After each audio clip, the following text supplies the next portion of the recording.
நான் இன்னைக்கு சக்கரவள்ளி கிழங்கு வச்சு இனிப்பு போலி எப்படி பண்ணுறதுன்னு காமிக்க போகிறேன். அதுக்கு என்னெல்லாம் வேணும்னு சொல்கிறேன், அது எப்படி பண்ணுறதுன்னு நான் காமிக்கிறேன். சக்கரவள்ளி கிழங்கு போலி பண்ணுறதுக்கு முதல்ல சக்கரவள்ளி கிழங்கு, அது மைதா மாவு, வெல்லம், ஏலக்காய், நெய், கொஞ்சம் துளி உப்பு, எண்ணெய், மஞ்சப்பொடி. இதில் மண் நிறைய இருக்கும், அதனால் கையால் நல்லா தேய்ச்சி நல்லா அலம்பிடணும். அலம்பிட்டு இந்த தோலை எடுத்துட்டும் அப்புறம் கட் பண்ணணும். அதை காமிக்கிறேன். நான் ரெண்டு சக்கரவள்ளி கிழங்கு தான் எடுத்திருக்கேன். கடாய் வச்சுருக்கேன். அதில் இந்த ஒரு இட்லி தட்டு வச்சு அதில் இது ஆவியில் வைக்க போகிறேன். இது நல்லா வெந்துடும். தோலை எடுத்துட்டு நான் வச்சுருக்கேன். அது வேகட்டும். வெந்ததுக்கப்புறம் நான் காமிக்கிறேன்.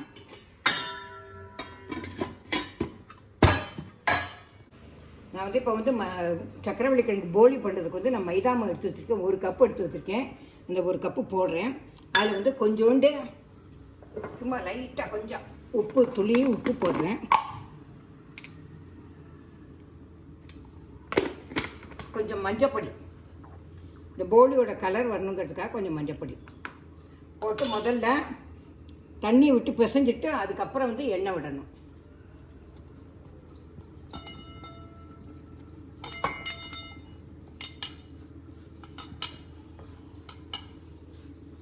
நம்ம இது இடறதுனால கெட்டியாகவே இருக்கட்டும், லூஸாக இருக்க வேண்டாம். பிசைஞ்சாச்சு. இல்லை கொஞ்சோண்டு இப்போ எண்ணெயை விட்டு நல்லா கையால் பிசைஞ்சிட்டு இது ஓரமாக வைக்கணும். இது ஒரு 10-15 நிமிஷம் ஊறட்டும்.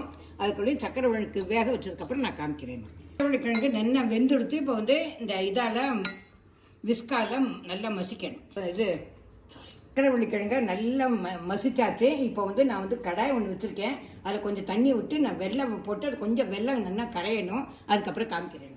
அடுப்பில் ஒரு கடாய் வச்சுருக்கேன். கடாயில் கொஞ்சம் தண்ணி விட்டு அந்த வெல்லம் வச்சுருக்கேன். இந்த வெல்லத்தை போட்டு அதை கரைய விட போகிறேன். நான் வெல்லம் ஏன்னா இந்த சக்கரவள்ளி கொஞ்சம் இனிப்பாக இருக்கிறதுனால நான் 1/2 கப்பு தான் எடுத்திருக்கேன். அதை நான் போட போகிறேன்.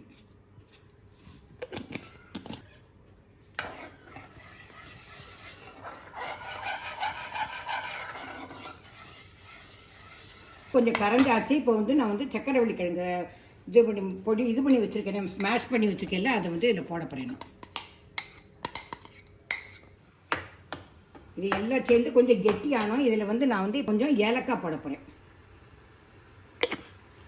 நல்லா கெட்டியாகட்டும். அது வரைக்கும் கிண்டணும். சக்கரவள்ளி கிழங்கு வெல்லம் போட்டு பண்ணியிருந்தேன் இல்லையா, அந்த பூர்ணம் ரெடி ஆகிடுத்து. இது கொஞ்சம் ஆறினவுன்னா போலி எப்படி பண்ணுறது நான் காமிக்கிறேன்னா, இதில் அதுக்கு முன்னாடி கொஞ்சோண்டு நெய்யை மட்டும் விடுறேன்னா. நான் போலி பண்ண போகிறேன். இந்த போலிக்கு இந்த மைதா மாவு பிசைஞ்சு வச்சுருக்கேன்ல, அதில் சப்பாத்தி மாவு மாதிரி இட்டுண்டு அதுக்குள்ளே இது ஸ்டஃப் பண்ணணும். இதை இப்படி போட்டு ஸ்டஃப் பண்ணணும். இப்போ போலி 8 ரெடி ஆகிடுச்சு. இப்போ நான் முதல்ல அடுப்பில் கொஞ்சம் நெய் விட்டுக்கிறேன். நெய்யை விட்டு இந்த போலி அடுப்பில் போடுறேன். 2 போலி ரெடி ஆகிடுச்சு. இப்போ மேலாப்பில் கொஞ்சம் நெய் விட்டுக்கணும். நெய் விட்டுட்டு இதை பண்ணி பார்த்துட்டு எப்படி இருக்குங்கிறதுக்கு லைக் பண்ணுங்க, ஷேர் பண்ணுங்க, சப்ஸ்கிரைப் பண்ணுங்க. இது எப்படி இருந்ததுக்கு கமெண்ட் பண்ணுங்க. Tata, bye bye.